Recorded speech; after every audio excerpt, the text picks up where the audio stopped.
Assalamualaikum warahmatullahi wabarakatuh.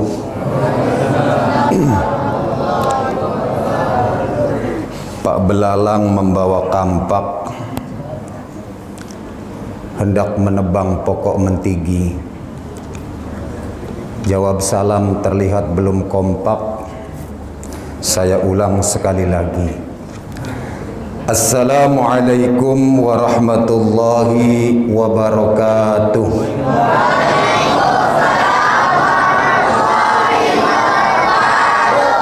Pergi ke ladang mengambil buluh, hendak dijual ke Tanjung Batu. Karena saya datang lumayan jauh, izinkan malam ini saya ceramah sampai jam 1. Boleh Ibu? Bu, saya mohon izin Pak Bupati buka masker, karena masker ini harus dibuka dalam 4 keadaan, Bu. Pertama, kalau nak ceramah, karena kalau ceramah pakai masker nanti jadi begini, bapak-bapak, ibu-ibuan gitu ya. Yang kedua, kalau nak makan itu harus dibuka. Yang ketiga, diingat Bapak yang biasa pakai masker, kalau nak meludah, iya, apalagi bau mulut lagi tak sedap, pakai masker lupa buka masker, main meludah saja, baliklah ke kita. Yang keempat, bagi yang merokok, kalau nak merokok jangan lupa buka masker, bisa terbakar nanti hidungnya ya. Hadratil kiram yang saya muliakan, para alim, para ulama, para kiai, para habaib, para sayyid, yang saya nantikan segala nasihat-nasihatnya. Yang saya hormati Bapak Bupati Lingga, Bapak Muhammad Nizar bersama Ibu yang hadir pada kesempatan malam hari ini bersama dengan seluruh perangkat OPD-nya yang ikut hadir pada malam hari ini. Yang saya muliakan Ketua Majelis Ulama Indonesia, sahabat saya Kiai Badiul Hasani. Yang saya muliakan Ketua Lembaga Adat Melayu Kabupaten Lingga. Yang saya muliakan Ketua DKM Masjid Sultan Lingga bersama dengan seluruh jajaran kepengurusannya, para imam, para muazin, dan seluruh yang berkhidmat di rumah Allah. Mudah-mudahan juga senantiasa dimuliakan Allah dunia sampai akhirat. Amin ya rabbal alamin.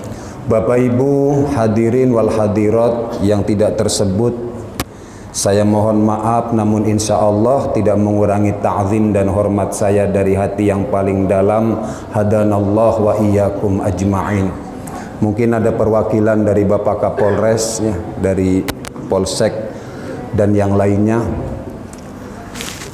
Puji syukur kita panjatkan kehadirat Allah Subhanahu wa taala yang malam hari ini memberikan kesempatan kepada kita untuk bersama-sama bersilaturahmi dalam majlis memperingati Isra dan Mi'raj baginda Rasulullah sallallahu alaihi wasallam. Tentunya kita berharap majlis ini akan menjadi salah satu sumber, akan menjadi salah satu sebab turunnya keberkahan-keberkahan Allah Subhanahu wa taala kepada kita semua. Amin ya rabbal alamin. Salawat dan salam kita sampaikan kepada baginda junjungan Nabi Agung Muhammad sallallahu alaihi wasallam. Allahumma salli ala sayyidina Muhammad wa ala ali sayyidina Muhammad. Ibu bapak sekalian yang dirahmati Allah Subhanahu wa taala, anak-anak yang saya cintai, izin malam hari ini mungkin saya tak lagi cerita kisah Isra Mi'raj, Pak. Dari Haram ke Aqsa, dari Aqsa ke Sidratul Muntaha, jumpa Nabi, dapat perintah sholat, pulang. Dah selesai ceramah Isra Mi'raj sampai situ. Maka saya yakin Bapak Ibu lah sering dengarlah kisah itu. Namun pada malam hari ini izinkan saya menyampaikan kronologi kalau bahasa kerennya ya. Rentetan peristiwa yang melatar belakangi terjadinya Isra Mi'raj. Jadi menurut ulama ahli tarikh, diantaranya dituliskan oleh Al-Imam Ibnu Hisham Baginda Rasulullah Shallallahu Alaihi Wasallam pada tahun ke-10 Hijriyah, pada tahun ke-10 kenabian itu telah mengalami berbagai macam peristiwa yang sangat menyedihkan. Baginda Rasulullah mengalami tahun yang disebut dengan Amul Huzni, mengalami tahun yang disebut dengan tahun duka cita. Maka ulama banyak yang mengatakan bahwa peristiwa Isra dan Mi'raj itu salah satunya dalam rangka menghibur baginda Rasulullah linuriyahu min ayatina, dengan menunjukkan tanda-tanda kebesaran-kebesaran Allah. Apa peristiwa yang menyebabkan Rasulullah sedih? Pertama, pada tahun 10 kenabian, seorang wanita yang sangat mulia, Sayyidatuna Khadijah radhiyallahu anha, wafat. Siapa Sayyidah Khadijah Al-Kubra ini, ibu bapak sekalian? Wanita kaya raya, saudagar paling kaya di Quraisy, tapi menjelang wafat hartanya habis untuk membantu dakwah Rasulullah Sallallahu Alaihi Wasallam. Bahkan suatu hari ketika menjelang wafat, baginda Rasulullah tiduran di pangkuan Khadijah. Sayyidah Khadijah meneteskan air mata. Maka Rasulullah bilang, ada apa istriku engkau tiba-tiba menangis? Wahai Muhammad, wahai suamiku, aku dulu orang paling kaya di Quraisy, aku orang paling hartawan di Quraisy. Hari ini hartaku habis untuk menyokong dakwahmu. Badanku sudah lama menua, mungkin sebentar lagi aku akan mati. Kalau nanti Muhammad, aku mati, dakwahmu belum selesai, engkau hendak menyeberang ke satu pulau, tidak ada jembatan, gunakan jasad Khadijah untuk menjadi jembatan ya Muhammad. Ya Allah, Pak, kalau tulang belulang Khadijah laku ya Muhammad, jual untuk menunjang dakwahmu, jangan dikubur. Ya Allah, Pak. Khadijah, makanya Pak, Kiai Haji Maimun Zubair dalam memuliakan Sayyidah Khadijah luar biasa. Sampai ada lirik syair yang sering dinyanyikan oleh santrinya. Sa'duna fid dunya fazuna bil ukhra bi Khadijatal kubra wa Fatimataz Zahra. Ya Allah, bahagia dunia akhirat dengan sering mengenang dan memuji Sayyidah Khadijah dan Sayyidah Fatimah.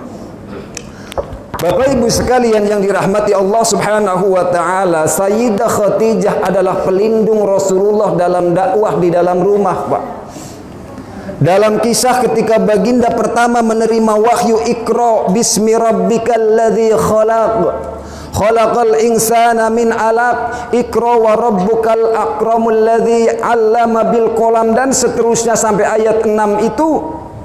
Nabi ketakutan, Pak, Bu.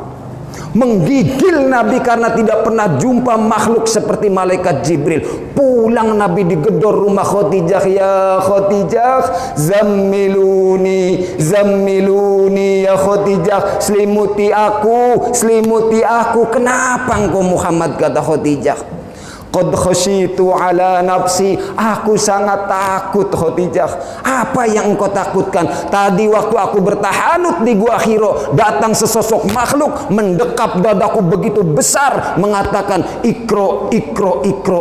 Aku jawab, ma ana biqori'in, dengan apa aku membaca? Muhammad tak bisa membaca. Apa? Khadijah malah tersenyum, Pak. Karena Khadijah semenjak Rasulullah umur 25 tahun sudah pertama tahu tanda-tanda kenabian ada pada Muhammad. Karena Khadijah adalah wanita yang taat dari golongan ahlul kitab, Injil hafal, Taurat ngelotok, Pak. Ya Allah. Senyum, Pak, dengar begitu. Apa kata Khadijah menghibur Muhammad, Pak? Sayyidah Khadijah mengatakan, kalla, jangan takut. Jangan khawatir Muhammad. Wallahi la yukhzikallahu abadan. Allah tidak akan pernah menghinakan orang sepertimu Muhammad. Kenapa Allah tidak akan pernah menghinakan orang sepertimu? Iya, tapi aku takut Khadijah. Aku takut yang datang di gua Hiro tadi adalah jin yang jahat, kata. Tidak mungkin Muhammad. Jin tidak mungkin mengganggu orang seperti kamu. Kenapa? Pertama Muhammad, innaka latasilur rahima. Engkau ni Muhammad orangnya suka menyambung tali silaturahmi. Bu, kalau tak mau diganggu sama jin, tak mau diganggu makhluk halus, jangan coba-coba memutus hubungan silaturahmi. Silaturahmi mana yang harus kita jaga? Pertama dengan orang-orang yang masih memiliki hubungan kekerabatan darah dengan kita. Makanya Hadratus Syekh Kiai Haji Hashim Asy'ari, pendiri jamiah terbesar dunia akhirat Nahdlatul Ulama, itu sampai mengarang satu kitab khusus namanya At-Tibyan fin Nahyi an Muqata'at al-Arham wal Aqaribi wal Ikhwan. Larangan, menjelaskan tentang larangan memutus hubungan silaturahmi, hubungan baik antar kerabat dan saudara sesama muslim. Di dalam kitab tersebut Bapak Ibu sekalian, Hadratus Syekh Kiai Haji Hashim Asy'ari menukil sebuah hadis. Apa kata Rasulullah? Salasatun la tartafi'u salatuhum fawqa ru'usihim sibron. Ada 3 golongan manusia yang solatnya tidak akan diangkat oleh Allah ke atas langit meskipun hanya sejengkal di atas kepalanya. Solat orang tersebut, 3 golongan ini tidak akan diterima oleh Allah. Siapa orang yang solatnya tidak diterima oleh Allah? Kata Nabi, yang pertama, rajulun amma kaumun wahum lahu karihun. Orang yang menjadi imam sementara makmumnya semuanya benci sama dia. Hati-hati Pak. Tapi bencinya bukan kebencian pribadi Pak. Bencinya harus benci yang berlandaskan syariat. Enggak karena Pak imamnya tuh bacanya panjang tak masuk gitu. Enggak karena jadi imam nih kadang serba salah Pak. Saya ini kan imam juga di Masjid Agung. Baca amma yatasaalun wan nazi'ati gharqa. Baca lagi abasa wa tawalla. Itu kata yang belakang Pak Imam. Sholat panjang-panjang betul macam di Mekah katanya. Ya Allah. Besok saya ganti Pak. Waladdallin.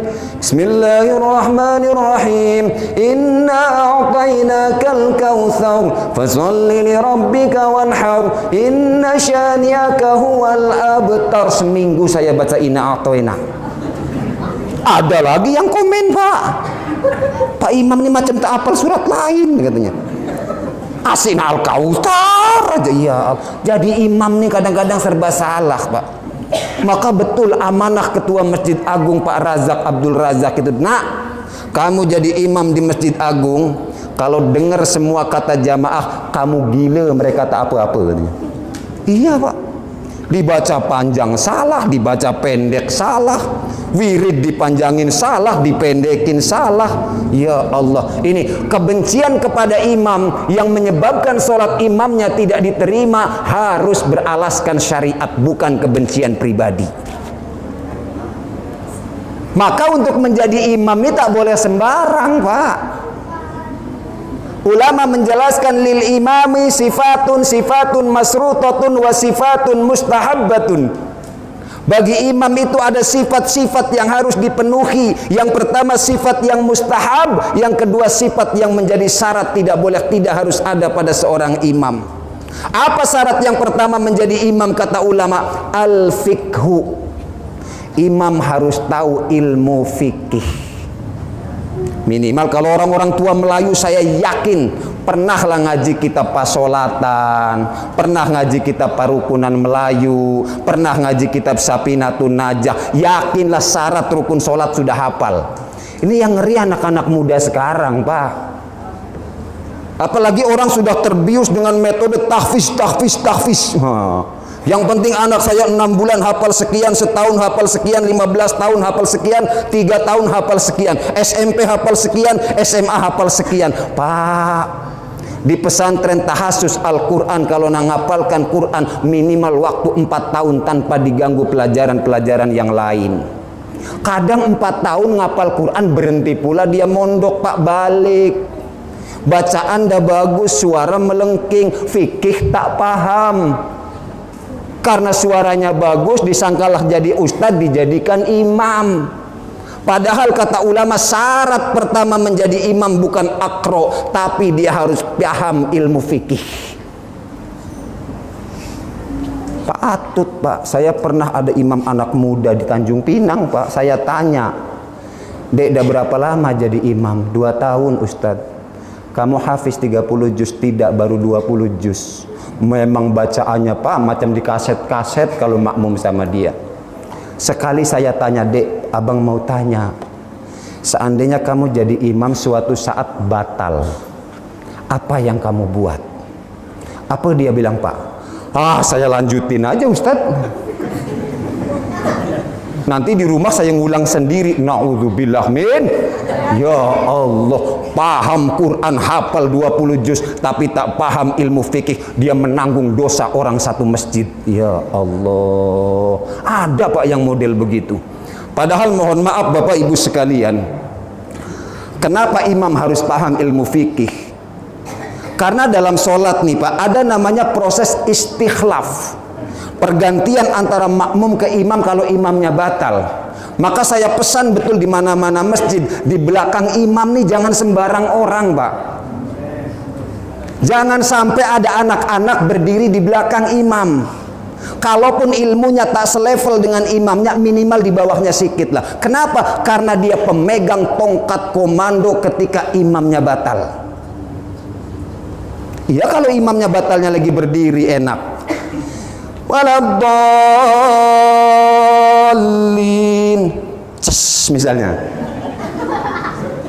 langsung dia letak mic, dia ke pintu samping, yang belakang tahu betul. Sempet batalnya lagi sujud, ayo, subhana rabbiyal a'la, subhana rabbiyal a'la, misalnya. Makmum tak tahu nih, Bu. Imamnya pun tak tahu fikih misalnya. Dia main bangun aja ke belakang. Ini makmum bingung. Lama betul tumben sujud Pak Imam nih. Akhirnya yang depan kelamaan lah, tak tahan dia bangun. Oh, imam kita hilang katanya. Ya Allah. Padahal kalau imamnya faham fikih, makmumnya juga faham fikih, gampang, Pak, kalau batal tuh. Batal lagi sujud, bangun, jangan dilanjutkan. Colek, dicolek boleh, Pak, yang belakang itu. Gantikan saya imam. Yang di belakang tidak harus, Pak, sampai ke tempatnya imam sajadah itu. Kenapa? Kalau maksa dia lompat sampai ke sajadahnya imam, batal, Pak, sholatnya. Apalagi sampai 4 kali begini. Ya Allah. Minimal dia maju 1 jengkal saja dari jamaahnya cukup, Pak. Itu sudah memenuhi kriteria sholat berjamaah sebagai imam. Imam batal, ayo gantikan. Dia maju segini aja, Pak, cukup tuh. Lanjutkan tuh komando imam. Imamnya tinggal wudhu, balik jadi pasukan makmum lagi gitu. Maka imam wajib paham tentang ilmu fikih. Ustadz, tapi di hadis nggak seperti itu katanya. Di hadis kata Nabi, ya ummu kauman aqra'ahum li kitabillah. Yang paling berhak menjadi imam adalah orang yang paling paham kitab Allah Al-Quran, orang yang paling banyak hafalannya, orang yang paling fasih bacaannya. Benar. Tapi kenapa ulama 4 madhab sepakat yang pertama urutannya harus fakih, baru orang yang hafal Quran? Karena zaman Nabi orang akro pasti fakih. Tapi zaman para imam, orang yang hafal Quran belum tentu paham ilmu fikih. Makanya ulama mengatakan sepakat bagus dahulukan yang ahli fikih. Kalau di antara satu masjid ahli fikihnya cuma 1, sementara hafalannya cuma Al-Ikhlas, nggak apa-apa, Pak. Maghrib kul huwallahu ahad Allahus samad. Isya kul huwallahu ahad Allahus samad. Subuh kul huwallahu ahad Allahus samad. Jumat kul huwallahu ahad Allahus samad. Sampai terkenal namanya Imam Kulhu. Nggak apa-apa, yang penting dia paham fikih, Pak. Daripada hafal juz 30, hafal juz 29, hafal juz 28, tapi syarat rukun wudhu saja dia nggak tahu. Dalam sholat ada sunnah abad, ada sunnah hayat, dia nggak paham. Dalam sholat ada rukun, ada sunnah, ada wajib, ada makruh dibuat dalam sholat, dia tak paham. Bagus yang hafal Al-Ikhlas, tapi dia hafal paham tentang ilmu fikih. Kalau orang-orang tua Melayu, saya yakin dan percaya pasti ngerti, Pak, tentang fikih. Yang kita curiga ini yang muda-muda, Pak. Biasanya semangat kali jadi imam, ilmu belum cukup gitu loh, Pak. Ini nggak di mana-mana, Pak. Hari ini sudah terjadi. Makanya kita harus waspada, Bapak Ibu sekalian. Baru yang kedua, kalau ternyata dalam satu masjid ini dipilah, keahlian tentang ilmu fikihnya sama saja, karena sama-sama pernah ngaji Safinatun Najah, sama-sama pernah ngaji perukunan Melayu dari orang-orang tua kita dahulu. Jadi ini kalau sudah begini, Ustadz, ini pemahaman fikih lebih kurang aja satu masjid, baru dipilih yang hafalannya paling banyak, yang paling fasih baca Qur'annya. Oh, hafalan juga rata-rata cuma Al-Hakumut sampai An-Nas saja, Ustadz. Fikihnya sama, hafalannya sama, kualitas baca Qur'annya sama, baru ambil kriteria yang ketiga, al-wara'u, yang dalam menjalani hidup paling hati-hati. Haram apalagi, subhat aja dia nggak mau. Pilih orang yang nomor 3 ini. Waroknya juga sama, Ustadz, yang tukang ngopi semua. Bukan ulama-ulama kali misalnya dalam satu masjid nih. Maka ambil yang nomor 4. Apa itu kata Nabi? An-nasabu, keturunan yang paling mulia. Sampai begitu Pak milih imam tuh, bayangkan. Setelah nasab ternyata sama aja, nggak ada keturunan orang ningrat, baru dicari asinu, orang yang paling sepuh, yang paling tua, Pak. Jangan anak muda nggak tahu ngajinya di mana, ilmunya nggak apa-apa, main maju saja orang tua di belakangin, nggak boleh, Pak. Setelah asino, Ustadz, masjid kami ini rata-rata kalau subuh itu memang tinggal yang 60-70 tahun saja yang sholat, yang tinggal batuk sama kentut aja. Kemana anak mudanya yang nggak tahu, Ustadz? Pokoknya hampir rata-rata tuh kalau subuh rata-rata orang tua. Kami gimana milih yang paling tua? Kalau zaman Nabi pilih yang pertama hijrah. Ini kriteria yang ke-6. Jadi siapa yang duluan tinggal di Lingga, itulah yang suruh imam gitu. Milih imam tuh sampai seperti itu. Kenapa? Karena kalau ada imam tidak disukai jamaahnya dengan alasan syariat, bacaannya misalnya tak betul tapi dia maksa jadi imam, atau misalnya jamaah jadi geram. Kenapa? Dia ketahuan betul pelaku dosa-dosa besar, orang fasik. Sementara di sekitarnya masih banyak orang yang lebih soleh dari dia, dia maksa jadi imam. Sehingga makmumnya benci. La tartafi'u sholatahum. Sholat imam tersebut tidak akan diangkat dan diterima oleh Allah. Yang kedua, ibu bapak sekalian, yang sholatnya nggak akan diterima kata Nabi adalah al-mar'atu batat wa zawjuha laha sahitun. Bu, lanjut apa udah? Lanjut, oke. Ini karena bahas masalah ibu-ibu nih. Yang kedua, yang sholatnya tidak diangkat dan tidak diterima oleh Allah, perempuan yang tidur malam hari sementara suaminya dalam keadaan tidak ridho kepadanya. Ayo ibu, suaminya lagi merajuk, lagi marah, ya Allah. Makanya nih Bu, saya ajarin, tolong nanti malam coba dipraktekkan.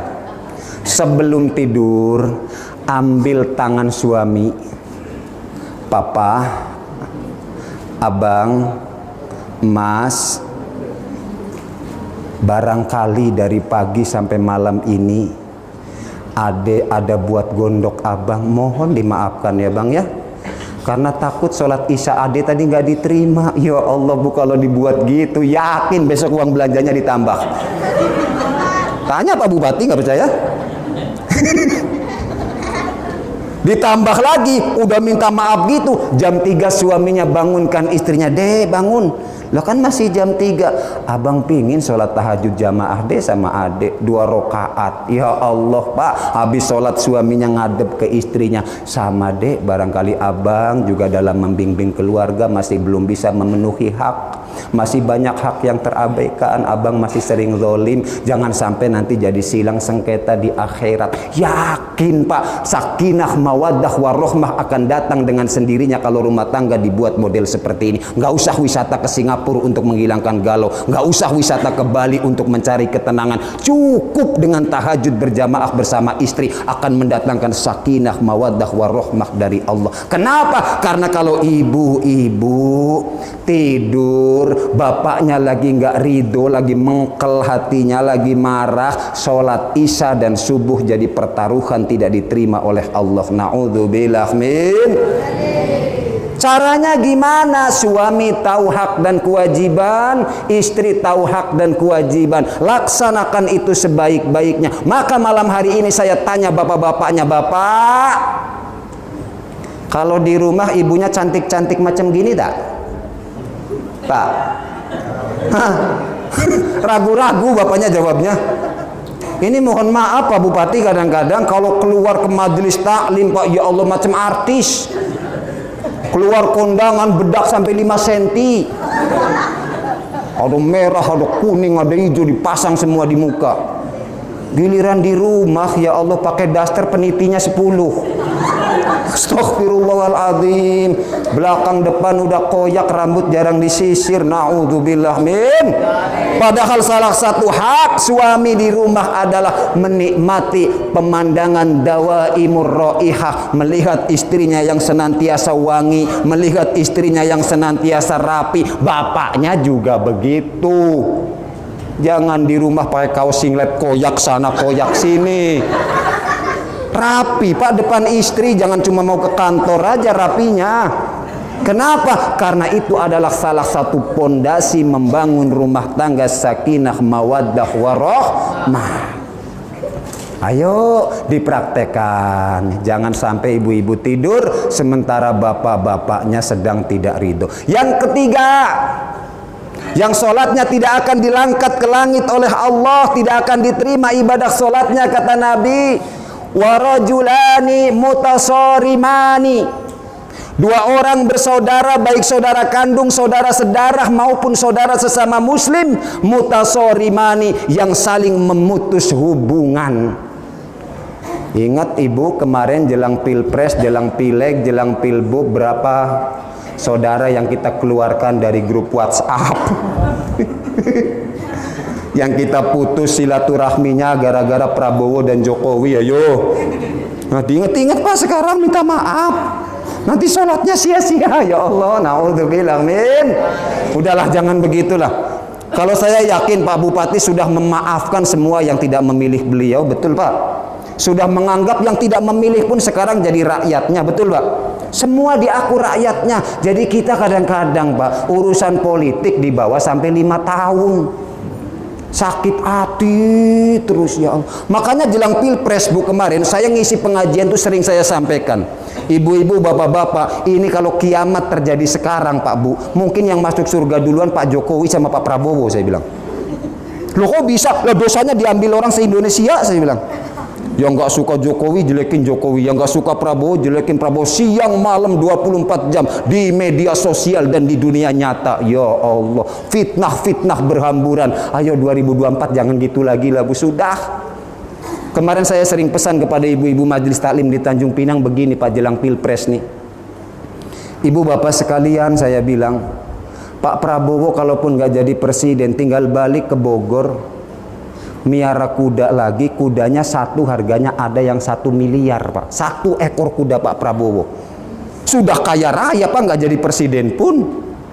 Pak Sandi kalaupun nggak jadi wakil presiden, balik ngelola bisnis. Beliau ini bisnismen muda yang sukses Pak.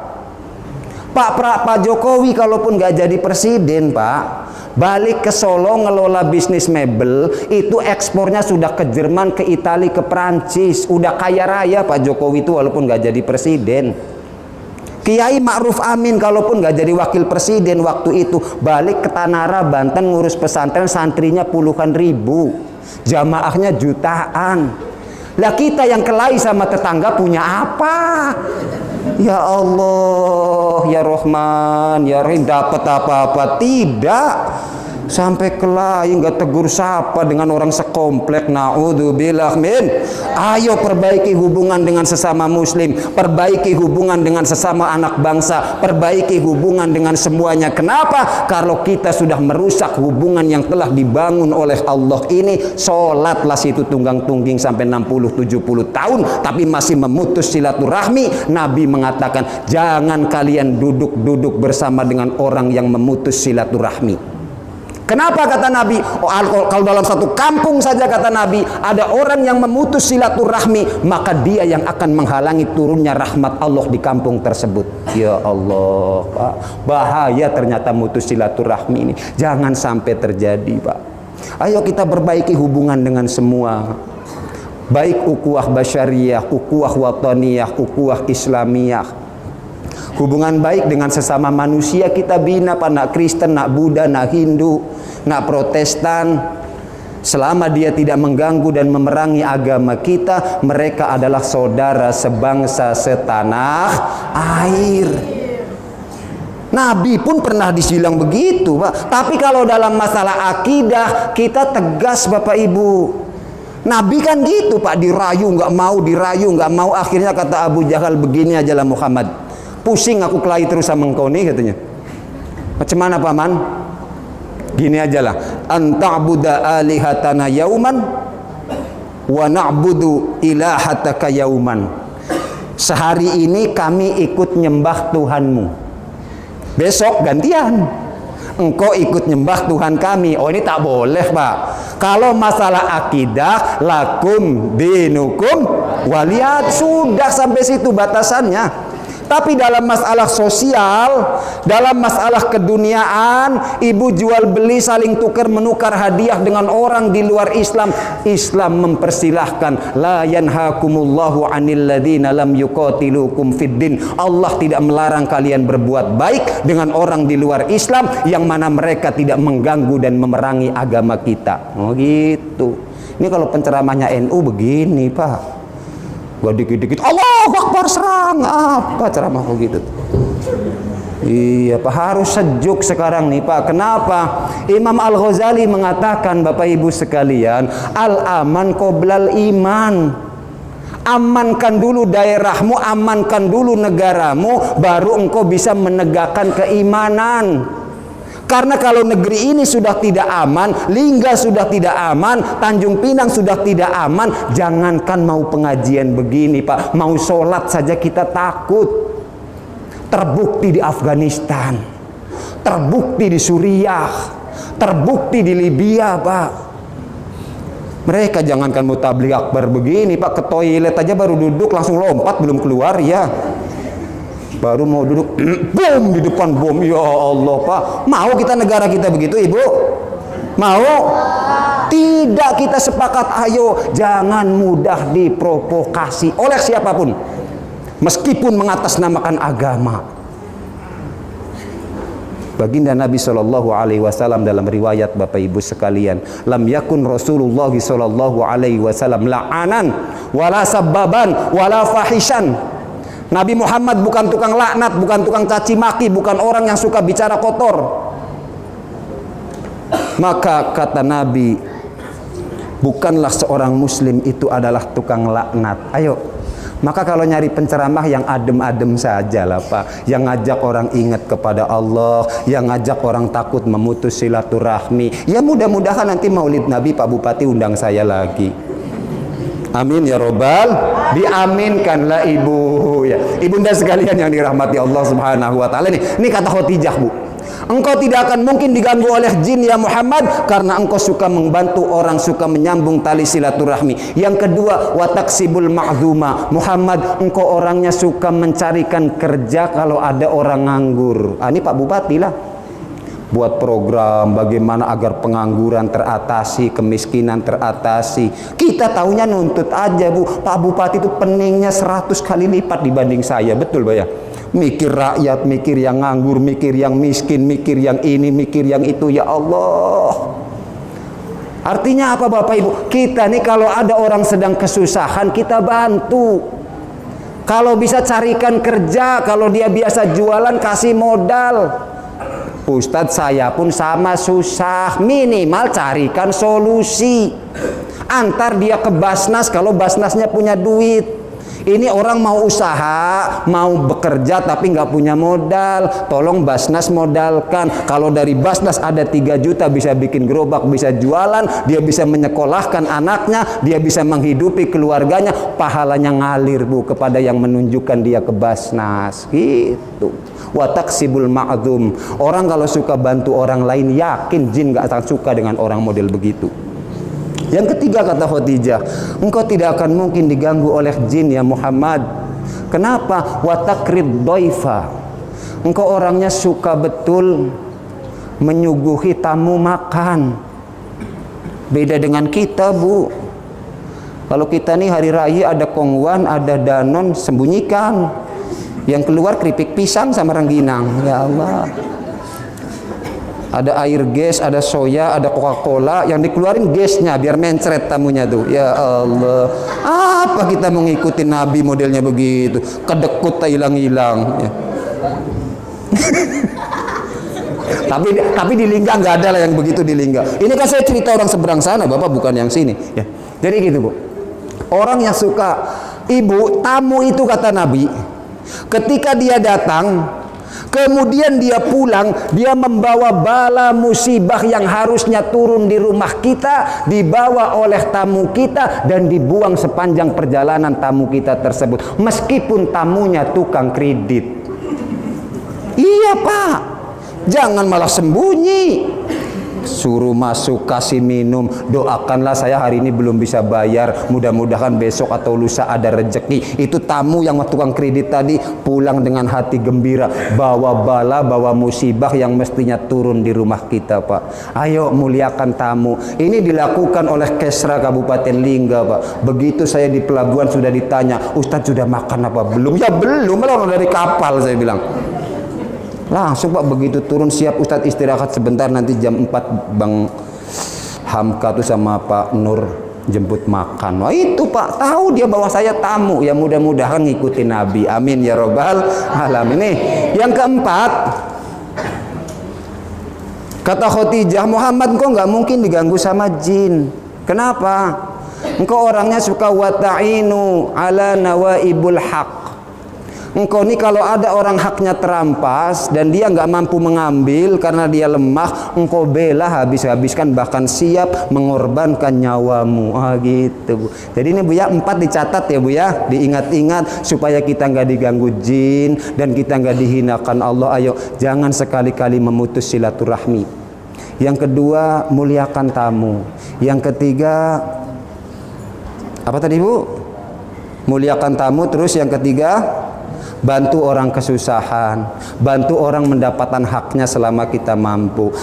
Khadijah yang baik itu Bapak Ibu sekalian, Nabi belum tenang juga nih habis dapat wahyu Pak. Oke Muhammad, kalau kamu masih tidak tenang juga, ayo kita main ke sepupuku namanya Warokoh bin Naufal. Dia ahli Injil, ahli Taurat, ahli kitab-kitab agama lama. Kita tanya ke dia siapa sebetulnya yang datang di Gua Hiro tersebut. Datang ke Warokoh bin Naufal. Ya Warokoh bin Naufal, sepupuku, kata Khadijah, tadi suamiku mengalami peristiwa begini-begini di Gua Hiro. Siapa sebetulnya yang datang? Kaget Pak Warokoh. Ya Khadijah, ya Muhammad, hadza namus, dia adalah malaikat Jibril. Malam hari ini Khadijah, suamimu telah dilantik jadi nabi. Ya Allah Pak, pulang Ibu. Kalau suami lagi resah, suami lagi gundah, pulang ke rumah, tiru Khadijah, ditenangkan suami itu. ditenangkan, dibantu nyari solusi. Ayo papa, ngeteh dulu baru bicara. Gitu. Ini kadang-kadang suami pulang, aduh mak, di kerjaan begini amat ya. Kenapa papa? Kawan kerja tak mendukung, hasil pun tidak memuaskan, tuntutan pekerjaan banyak. Itulah abang katanya, lah kata istrinya begitu. Ya makin stres lah pas suaminya. Itulah abang, hati-hati aja bang kalau sampai dipecat, adek tinggal. Ya Allah. Istri model apa? Tiru Khotijah, ditenangkan, dicarikan solusi. Ya Khotijah nih. Istri yang begitu pada tahun 10 kenabian diambil oleh Allah. Nangis Nabi Pak. Limbung Nabi karena kehilangan kekuatan di dalam rumah. 35 hari kemudian diambil pula Abu Thalib, paman yang membela Nabi mati-matian, walaupun sampai meninggal dia nggak mau masuk Islam. Siapa ganggu dakwah Muhammad, berhadapan dengan Abu Thalib. Siapa mengganggu dakwah Muhammad, berhadapan dengan Banu Hashim. Aku korbankan nyawaku demi keponakanku, kata Abu Thalib Pak. Tapi sampai mati nggak mau syahadat. Ini mengandung arti ibu bapak sekalian, bahwa terkadang umat Islam membutuhkan orang di luar Islam sebagai perlindungan. Maka kita yang mayoritas di Indonesia jangan sok. Kenapa? Karena kita mayoritas hanya di Indonesia Pak. Di Amerika saudara muslim kita kecil sekali, minoritas. Di Australia muslim minoritas. Di Eropa keseluruhan muslim minoritas. Kalau kita macam-macam di sini, kemudian saudara muslim kita di sana digitukan juga, akibatnya akan mengenai saudara-saudara kita. Maka bina kerukunan dengan semua orang beragama. Itu penting Pak. Abu Thalib wafat, mati. 3 jam lagi, jam 1-nya tenang. Abu Thalib wafat. Orang kafir Quraisy makin berani ganggu Nabi Pak. Bahkan orang-orang kelas rendah sekalipun sanggup menaburkan debu di atas kepala Nabi di Masjidil Haram. Sehingga akhirnya Nabi pasrah. Ya Allah, kemana lagi aku akan mendakwahkan agamamu yang hak ini. Nabi mencoba pergi ke Taif Pak. Di Taif ternyata lebih parah. Budak-budak perempuan keluar rumah, bawa batu Nabi dilemparin sampai betisnya pecah Pak. Nabi diarak, Nabi diusir dari Taif. Saking gak kuatnya Nabi sembunyi di kebun anggur, tadahkan tangan. Allahumma ya arhamar rahimin, anta rabbal mustad'afin, ila man takiluni, kemana engkau akan menyerahkan badan Muhammad ini ya Allah? Ila ba'idin yatajahamuni, kepada orang jauh yang bermuka masam. Au ila ba'idin malakathu amri, atau kepada orang musuh yang akan menguasai Muhammad. Fa illam yakum bika alayya ghadabun fala ubali, kata Nabi Pak. Asal engkau tidak murka ya Allah, rela Muhammad diapa-apain juga. Sampai Jibril ikut nangis di atas gunung Pak. Apa kata Jibril? Ya Muhammad, qad sami'allahu qaula qaumuka. Allah telah mendengar cacian makian dari kaummu itu Muhammad. Dan Allah memerintahkan aku, masyita, apa yang kamu mau. Kalau kamu mau Muhammad, an utbiko akhsabin, kami angkat 2 gunung akhsabin ini, kami timpakan ke orang Taif. Kira-kira kalau kita bagaimana Bapak Ibu? Dihina orang, dicaci orang, kemudian dibela oleh orang kuat. Sikat aja kan gitu kalau kita Pak. Nabi tidak Pak. Apa jawab Najri? Tidak Jibril. Bal arju ayyakhruja min aslabihim may ya'budullah wa la yusyriku bihi syai'an. Tidak Jibril, bahkan aku mengharapkan dari orang-orang Taif itu kelak akan lahir generasi yang menyembah Allah dan tidak memusyrikkan Allah dengan sesuatu apapun. Harapan Nabi dikabulkan Pak. Silahkan kalau umroh, kalau haji naik ke Taif, di sana hampir dipastikan tidak ada orang di luar Islam. Doa Nabi itu keturunan yang dulu mengganggu Nabi, mengusir Nabi, hampir membinasakan Nabi. Dakwah itu seperti itu Pak. Jadi ini bunda sekalian, Khotijah wafat. Akhirnya Nabi balik ke Mekah Pak. Balik malam berbaring di sisi Ka'bah, Jibril datang. Kum ya Naim, faqad hayyatu lakal ghanaim. Kum ya yatim Abu Talib. Bangun Tuhan, bangun Muhammad, bangun ya Rasulullah. Apa kata Nabi? Ya Jibril, ji'tani bi ayatir rahmah au bi ayatin adab. Engkau datang bawa ayat tentang rahmat atau ayat tentang adab, wahai Jibril. Aku nih lagi sedih, katanya.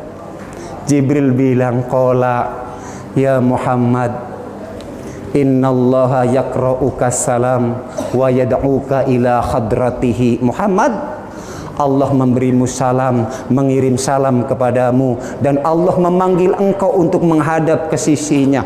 Nabi kaget, Pak. Ya Jibril, fal karim yad'uni. Allah zat yang maha mulia memanggil aku. Famal ladzi yasna'u. Apa yang akan Allah buat kepadaku? Apa karena aku gagal di Taif Allah murka ya Jibril sehingga dia memanggil aku? Tidak Muhammad, tidak. Malam ini Allah akan memberikan anugerah kepadamu Muhammad. Liyaghfira lakallahu ma taqaddama min dzambika wa ma ta'akhkhar. Dosamu Muhammad yang lalu yang akan datang telah diampuni oleh Allah malam hari ini. Itu anugerah besar untukmu Muhammad. Nabi tak senang Bapak Ibu dengar ini. Ya Jibril, hadhihi li wa ma li ayali. Ya Jibril, itu untukku. Terus mana bagian umatku, mana bagian orang yang malam hari ini kumpul di Masjid Sultan Lingga? Mana bagian umat Islam setelah aku Jibril, kalau yang diampuni dosanya hanya aku saja? Maka Jibril turun lagi bawa wahyu. Wala saufa yu'tika rabbuka fatardo. Tenang Muhammad, Allah akan memberimu karunia sampai engkau ridho. Maka Sayyid Hasan bin Sabit, Bapak Ibu sekalian, ketika memuji Nabi dalam syairnya, itu begitu luar biasa, Pak. Qara'na fi duha wa la sawfa yu'ti fasara qulubana dzakal ata'u. Ya Allah, ya Nabi, kami baca dalam surat Ad-Duha ada ayat wala sawfa yu'tika rabbuka fatardo. Dengan ayat itulah kami tenang, dengan ayat itulah kami gembira, karena kata ulama ahli hadis, ayat ini mengindikasikan kelak di hari kiamat ketika orang mengadu kepada Nabi Adam, mengadu kepada Nabi Nuh, mengadu kepada Nabi Musa, mengadu kepada Nabi Isa meminta syafaat. Nabi-nabi yang lain tak ada yang berani ngasih syafaat, apalagi Nabi Adam. Adam, anta abul bashar, engkau bapak kami seluruh manusia. Hari ini kami takut, hari ini kami panik. Tolong mintakan syafaat kepada Allah ya Adam. Adam nangis, Bu. Bagaimana aku mau ngasih syafaat kepada kalian? Dulu di surga Allah melarang aku mendekati sebuah pohon. Awalnya aku tak mau dekat. Iblis tak sanggup goda aku. Dia goda istriku Hawa. Akhirnya Hawa, Pak, perempuan. Ibunda kita Hawa dirayu sama iblis. Bisikinlah suamimu tuh. Wa qasamahuma inni lakuma laminan nasihin. Iblis bersumpah, aku nih ngasih nasihat, kalau kalian berdua nyentuh aja pohon itu, kalian akan abadi di dalam surga, kata surat Al-A'raf. Akhirnya ibunda Hawa luruh. Bang, oh Bang Adam, cicip aja lah, sikit aja, sikit. Dideketin juga, Bu, ditelan. Dalam riwayat para ulama, Nabi Adam baru sampai sini, Pak. Makanya jadi jakun. Hampir rata-rata laki-laki ada jakunnya. Coba baca tafsirnya, Pak. Ibu-ibu mohon maaf, sampai sini katanya. Sampai sini katanya. Iya. Maka ibu-ibu di sini. Saya nggak jelasin lagi. Akhirnya Nabi Adam terusir dari surga. Karena dosa itulah aku khawatir Allah belum memaafkan aku.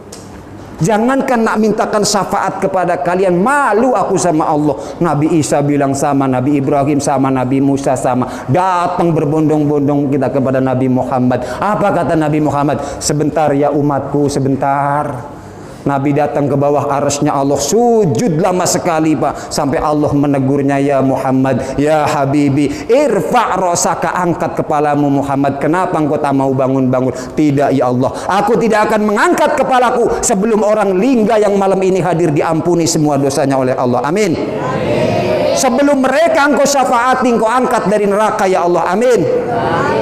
Betapa Nabi memikirkan kita siang malam Bapak Ibu sekalian. Apa kata Allah? Angkat Muhammad, angkat orang yang di hatinya masih ada la ilaha illallah. Diangkat kita Bu. Tapi Nabi ngenalin kita ada tandanya Pak. Ada tandanya Ibu, Nabi kenal kita umatnya atau tidak. Tandanya apa? Min atharis sujud, dari berapa banyak bekas sujud. Kalau 5 waktunya dijaga, ya Allah, duhanya dibuat, tobat hajat tahajudnya dibuat. Meskipun kadang-kadang pernah tergelincir ke perbuatan dosa yang menjerumuskan ke neraka, tapi cahaya sujudnya akan tetap nampak. Sehingga Nabi mengenali kita sebagai umatnya dari bekas wudhu dan bekas sujud.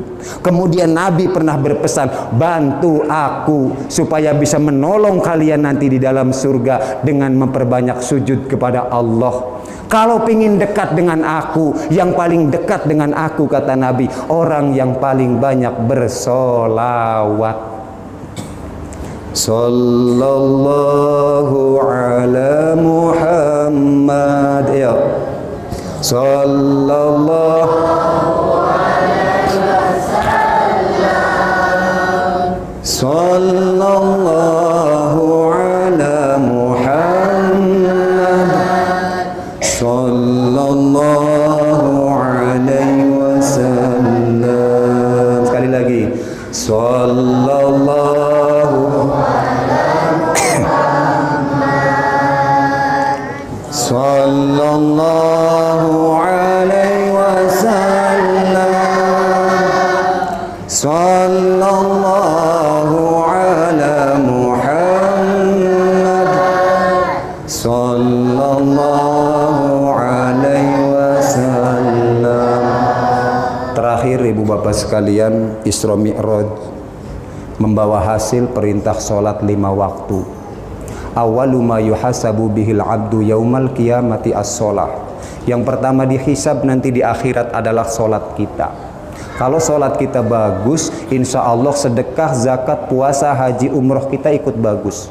Tapi kalau sholat kita buruk, amal-amal yang lain tidak akan dianggap oleh Allah subhanahu wa ta'ala. Maka jaga minimal sholat 5 waktunya. Bu,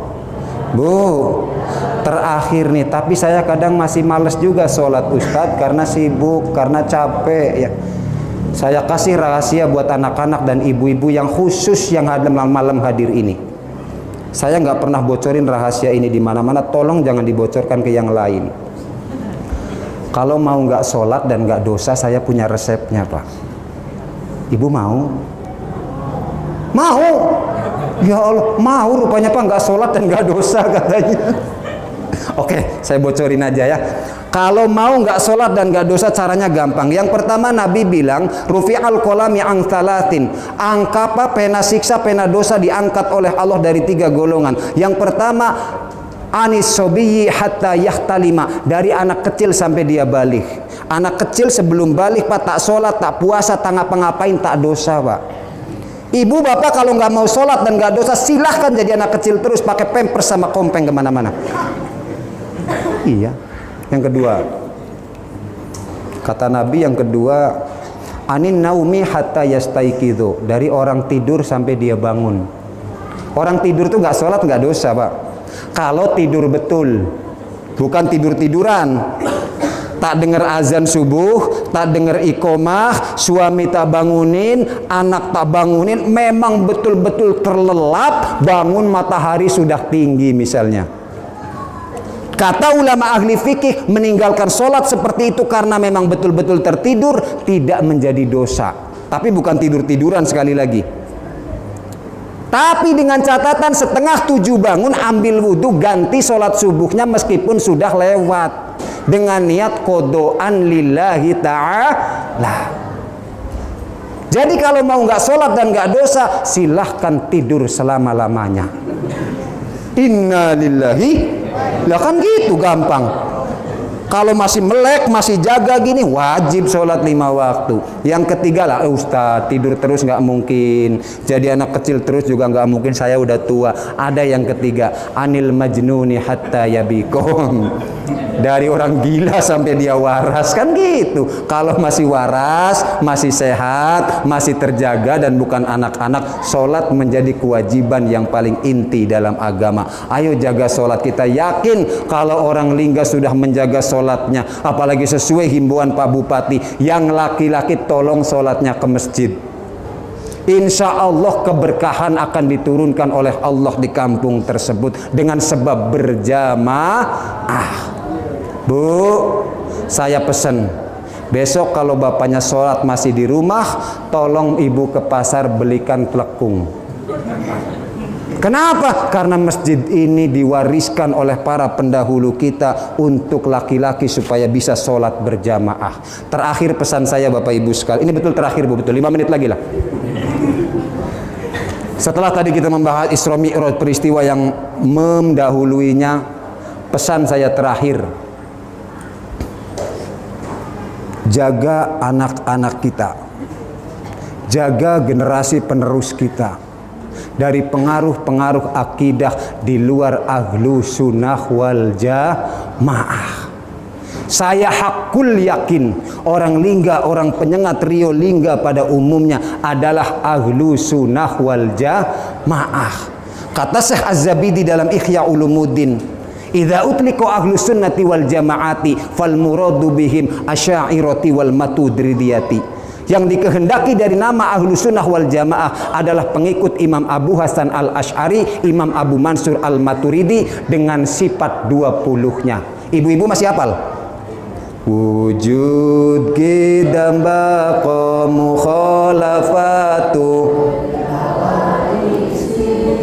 qiyamuhu binafsi wahdaniyat kudrat iradat ilmun hayyan sama' baswar kalam qadiran muridan aliman hayyan sami'an basiran mutakaliman. 20 wajib Allah, 20 mustahil Allah, 1 jaiz Allah, 4 wajib Rasul, 4 mustahil Rasul, 1 jaiz Rasul, disebut aqaid 50. Ini akidah yang diajarkan oleh Raja Ali Haji. Ini akidah yang diajarkan oleh Raja Ali Haji fisabilillah. Ini akidah yang diajarkan oleh Syekh Shihabuddin Al-Banjari yang makamnya ada di Masjid Penyengat belakang. Siapa Syekh Shihabuddin Al-Banjari? Ada yang bilang putra, ada yang bilang cucu dari Syekh Arsad Al-Banjari Kalimantan. Siapa Syekh Arsad Al-Banjari Kalimantan? Murid seperguruan dengan Syekh Abdus Somad Al-Palembang,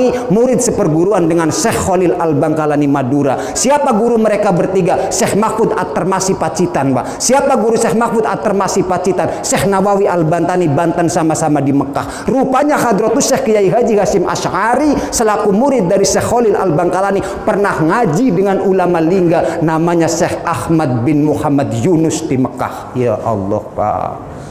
Ternyata NU dengan lingga, NU dengan Melayu, abang ade. Makanya saya masuk Tanjung Pinang, saya masuk Lingga, saya masuk ke Anambas, saya masuk ke Karimun, nggak kaget, Pak. Hampir rata-rata 99% orang Melayu dalam fikih ikut madhab Syafi'i. Kalau subuh pakai kun, kalau Jumat azannya 2, tarawihnya. Nah ini yang kadang-kadang bingung saya, Pak. Kami Syafi'i Ustadz, tarawihnya diskon 60%, jadi 8. Lah, Syafi'i bohong itu namanya. Syafi'i tarawihnya 20. Ayo Pak, galakan lagi tarawih 20 gitu. Masjid Agung pernah mau diganti Pak sama anak muda. Pak Razak tolong. Ini Masjid Agung tarawihnya ganti 8. Ini semua orang sibuk. Apa jawab Pak Razak, Pak? Awak tak suka cari masjid lain. Itu pengurus masjid harus begini, Pak. Jangan gampang digoyang. Nanti datang Pak nggak usah zikir, ikut nggak usah zikir.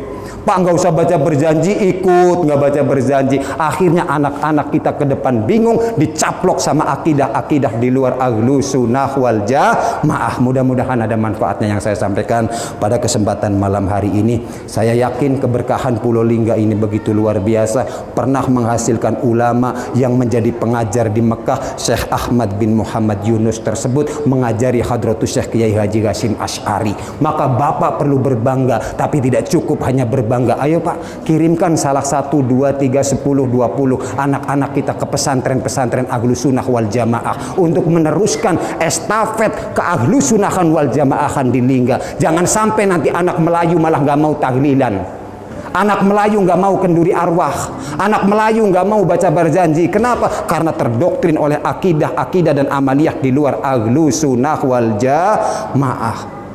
Mudah-mudahan ada manfaatnya. Kalau salah mohon dimaafkan. Kalau agak-agak kasar ya dimaklumi, karena saya bukan makhluk halus. Saya makhluk kasar, jadi ngomongnya kadang-kadang agak kasar. Kalau makhluk halus ya nggak kelihatan, nggak sampai ke sini. Ya, mudah-mudahan Pak Bupati tolong dimaafkan kalau ada yang menyinggung, ya Ibu dan semuanya yang hadir, orang-orang tua kami. Mohon maaf atas segala kekurangan. Usikum wa nafsi bitaqwallah. Ini lanjut doa. A'udzubillahi minasyaitonirrajim. Bismillahirrahmanirrahim. Alhamdulillahirabbil alamin wassalatu wassalamu ala sayyidina Muhammadin wa ala alihi wa sahbihi ajma'in. Allahumma la mudilla liman hadaita wa la hadiya liman adlalta wa la mus'ida liman asqaita wa la musqiya liman as'adta fahdina lima amartana fa'tina sa'adatan fid dunya wal akhirah. Ya Allah, tidak ada yang dapat menyesatkan orang yang Engkau beri petunjuk, tidak ada yang dapat memberi petunjuk orang yang Engkau sesatkan, tidak ada yang dapat menyelamatkan orang yang Engkau kehendaki celaka, tidak ada yang dapat mencelakakan seorang pun yang Engkau kehendaki dia selamat. Oleh karena itu ya Allah, tunjukkan kepada kami jalan-jalan yang Engkau perintahkan, serta anugerahkan kepada kami semua, khususnya yang hadir pada malam hari ini, kebahagiaan di dunia dan di akhirat. Tsumma barik lana fima fa'alna wa fima qulna wa fima taqadna hatta tuj'ilaha lana ibadatan khalisatan indaka. Ya Allah, berkahi di setiap apa yang kami ucapkan, berkahi di setiap apa yang kami kerjakan, berkahi di setiap apa yang kami rencanakan dan niatkan di dalam hati kami, sehingga semua itu Engkau jadikan sebagai bentuk ibadah yang ikhlas yang Engkau terima. Allahumma ij'al baldatana Indonesia amah wa mangsya'atana Tanjung Pinang Lingga Kepulauan Riau Daya khosoh aminatan wa mubarakah wa la taj'alha mangzilatan musibah wa la taj'alha mangzilatal waba wal bala wa la taj'alha mangzilatan ma'siyah wa la taj'alha mangzilatal mukhtalifah. Ya Allah, jadikan negeri kami Indonesia pada umumnya, Tanjung Pinang Lingga Daya Kepulauan Riau pada umumnya ya Allah, negeri yang aman, negeri yang Engkau berkahi. Jangan Kau jadikan negeri kami negeri tempat turunnya musibah, jangan Kau jadikan negeri kami negeri tempat berlumurnya maksiat, jangan Kau jadikan negeri kami negeri tempat berlumurnya wabah dan bala penyakit, jangan Kau jadikan negeri kami negeri tempat perpecahan, persengketaan, perang saudara. Aslit alaina sultanan adila ya Allah, utus kepada kami senantiasa pemimpin-pemimpin yang adil ya Allah. Wala tusallit alaina bidunubina man la yakhafuka wa la yarhamuna. Jangan Kau utus kepada kami disebabkan dosa-dosa kami ini ya Allah, pemimpin-pemimpin yang tidak mengasihi dan menyayangi kami. Ya Allah, ampuni dosa-dosa kami, ampuni dosa orang-orang tua kami, ampuni dosa para guru-guru kami, ampuni dosa para pemimpin-pemimpin kami ya Allah. Kami yakin pemimpin-pemimpin kami bukanlah malaikat ya Allah. Pemimpin-pemimpin kami adalah manusia-manusia biasa sama seperti kami, yang tidak mungkin luput dari kesalahan, kelupaan dan sebagainya.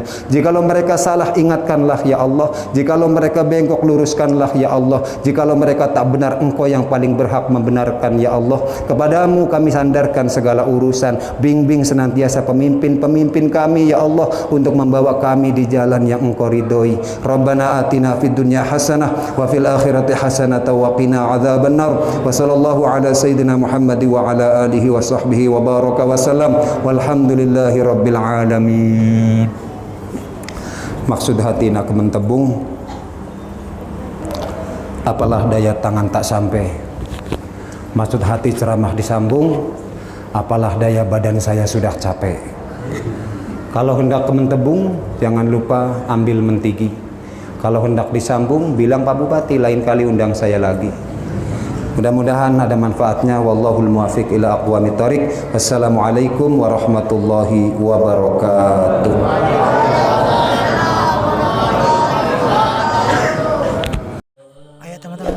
Sebelumnya silakan di subscribe, aktifkan notifikasinya, like and share.